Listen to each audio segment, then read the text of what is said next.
Assalamualaikum sahabat. Hidup lagi capek-capeknya ya. Banyak hal yang menjadi tekanan dalam hidup ini, mulai dari masalah keluarga, teman, karir, dan lain-lain. Memang COVID-19 telah berlalu, namun masalah-masalah juga tak kunjung selesai. Dilansir dari republika.co.id, menurut pelaksana tugas Dirjen Pencegahan dan Pengendalian Penyakit Kemenkes, Mike Siren, di acara peringatan Hari Kesehatan Jiwa Sedunia di Aula Rumah Sakit Jiwa daerah Surakarta pada tanggal 10 bulan 10 2021, bahwa kasus kesehatan mental dan depresi mengalami peningkatan hingga 6,5% atau sekitar 12 juta orang secara nasional. Menurut data kepolisian di Indonesia pada tahun 2020 dilaporkan tercatat ada 671 orang yang melakukan bunuh diri. Sedangkan menurut Badan Pusat Statistik mencatat ada 5.787 kasus bunuh diri dan percobaan bunuh diri. Dari data-data tersebut, kesehatan psikis merupakan hal yang juga sama pentingnya dengan kesehatan fisik. Keseimbangan kesehatan fisik dan psikis merupakan hal yang penting dilakukan sebagai langkah menguatkan diri dalam melakukan kewajiban dan tanggung jawab sebagai hamba Allah. Dalam Quran Surah Al-Baqarah ayat 195 yang artinya, dan infakkanlah hartamu di jalan Allah dan janganlah kamu jatuhkan diri sendiri dalam kebinasaan dengan tangan sendiri. Dan berbuat baiklah, sungguh Allah menyukai orang-orang yang berbuat baik. Di luar sana, boleh jadi sudah banyak sekali tips-tips yang menawarkan bagaimana kita healing dari situasi yang rumit ini. Salah satu yang belum banyak diungkap yakni dengan terapi sedekah. Ya, sedekah ternyata tidak melulu berbicara tentang pahala dan amal jariah. Ternyata lebih dari itu, sedekah memiliki sebuah dimensi lain yang terkait dengan upaya terapi dan juga kesehatan mental manusia. Sebelum kita masuk pada apa manfaat terapi sedekah bagi kesehatan jiwa, maka terlebih dahulu kita harus tahu dulu apa itu terapi sedekah. Terapi menurut KBBI adalah suatu usaha untuk memulihkan kesehatan orang yang sedang sakit, pengobatan penyakit, perawatan penyakit.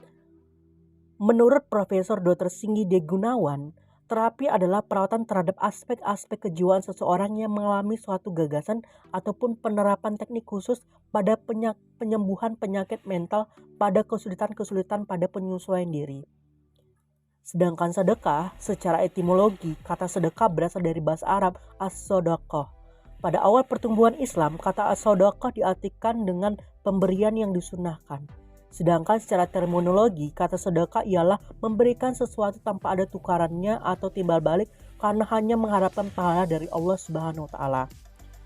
Berdasarkan konsep yang dilandasi dari Undang-Undang Republik Indonesia Nomor 23 Tahun 2011 tentang pengelolaan zakat, sedekah merupakan harta yang dikeluarkan oleh seorang atau badan usaha di luar zakat untuk kemaslahatan umum. Kalau infak merujuk pada pemberian sejumlah harta, sedangkan sedekah merujuk sesuatu yang lebih umum bentuknya.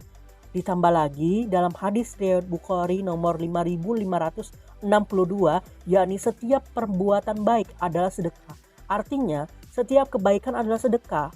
Contoh sedekah lebih umum yang tidak terikat pada bendawi saja, seperti memberikan pertolongan, pemberian maaf, senyuman, masukan, ucapan terima kasih, ucapan salam, dan lainnya. Sehingga terapi sedekah adalah upaya atau usaha menyembuhkan penyakit mental dengan media sedekah.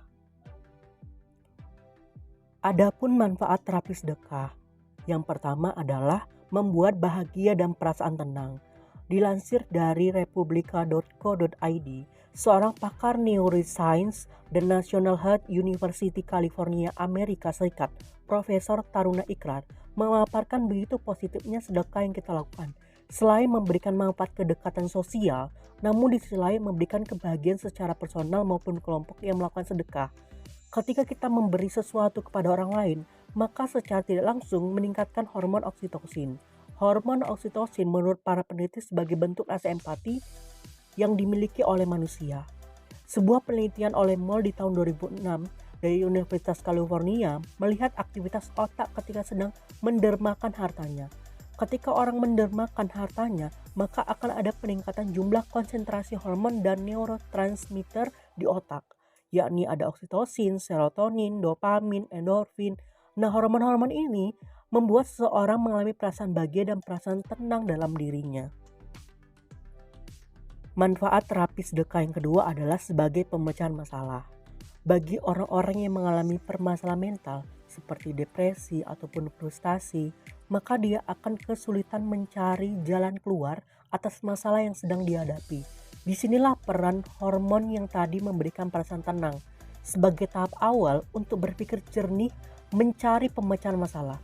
Orang yang dalam keadaan pikiran yang tenang akan lebih mudah melihat suatu masalah dari sudut pandang yang lebih tepat. Misal, seorang yang sedang frustasi terkait nilainya yang rendah, maka dia akan berfokus pada penghujatan dirinya, terus-terusan menyalahkan dirinya, aku gak bisa, aku bodoh, dan lain sebagainya. Disinilah orang yang berpikir tenang akan mampu menangkap realitas nilai rendah dengan tepat, bahwa memang itu adalah hasil perbuatan kita. Namun yang harus kita lakukan adalah bagaimana cara memperbaiki nilaiku ini. Jadikan itu sebagai bentuk pembelajaran sehingga melahirkan pribadi yang bijak. Yang ketiga, manfaat terapi sedekah menciptakan rasa syukur. Pastinya sedekah ini diorientasikan kepada seseorang yang memiliki kekurangan dan keterbatasan. Orang yang mengalami depresi, maka dia menganggap dirinya lemah dan tidak berguna bagi siapapun. Dengan bersedekah, perasaan dibutuhkan dan bermanfaat akan membuat diri menjadi pribadi yang lebih mengakui diri serta menjadi pribadi yang bersyukur. Karena banyak orang-orang yang lebih susah dibandingkan dirinya. Misal kita membantu sebuah panti asuhan, maka ketika kita menghayati, kita masih diberikan orang tua yang lengkap yang mensupport kita, sedangkan adik-adik panti banyak yang sudah tidak punya bapak dan ibu. Kemudian menyadarkan kita bahwa bukan hanya kita yang memiliki sebuah masalah dalam hidup, namun semua orang yang kita bantu juga adalah orang yang juga memiliki masalah dalam hidupnya. Sehingga kita akan menyadari sebuah masalah adalah konsekuensi logis bagi seluruh umat manusia yang hidup di muka bumi. Manfaat terapi sedekah yang keempat adalah membersihkan jiwa. Dalam Quran Surah At-Taubah ayat 103 diartikan bahwa ambillah zakat dari sebagian harta mereka. Dengan zakat itu kamu membersihkan dan mensucikan mereka dan mendoalah untuk mereka. Sesungguhnya doa kamu itu menjadi ketentraman jiwa bagi mereka dan Allah Maha mendengar lagi Maha mengetahui. Bersedekah merupakan amalan soleh, namun amalan ini mampu membersihkan jiwa kita termasuk pada jiwa yang kikir. Jiwa kita yang dipenuhi dengan keinginan berlebihan dan tidak seimbang, yang menjadikan kita terobsesi untuk mendapatkan sesuatu. Ketika sesuatu tidak dapat, maka akan timbul suatu kecewaan yang mendalam sehingga seorang bisa mengalami depresi.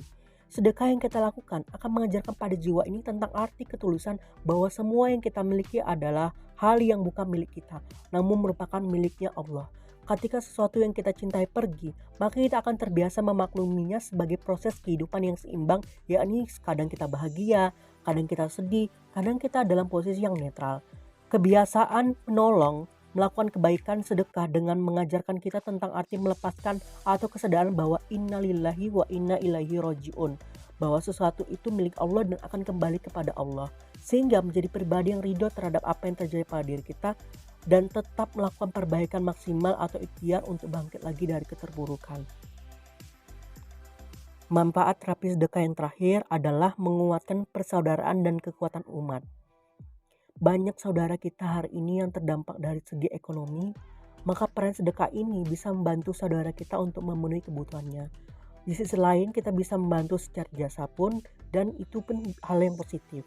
Apapun yang kita miliki itu bisa jadi sedekah. Sedekah tersebut akan menguatkan rasa empati satu sama lain dan membuat kesatuan umat menjadi lebih kuat. Semoga kita di sini bisa menyikapi setiap masalah kehidupan dengan bijak dan Allah SWT memberikan kekuatan kepada kita untuk menghadapi setiap tantangan kehidupan agar kita termasuk orang-orang yang beruntung. Al-Quran Surah Al-Insyirah ayat 5-6 dijelaskan, karena sesungguhnya sesudah kesulitan itu ada kemudahan, sesudah kesulitan itu ada kemudahan, percayalah setiap masalah akan ada solusinya dan setiap badai pasti berlalu, setelah hujan pun akan ada pelangi. Wassalamualaikum warahmatullahi wabarakatuh.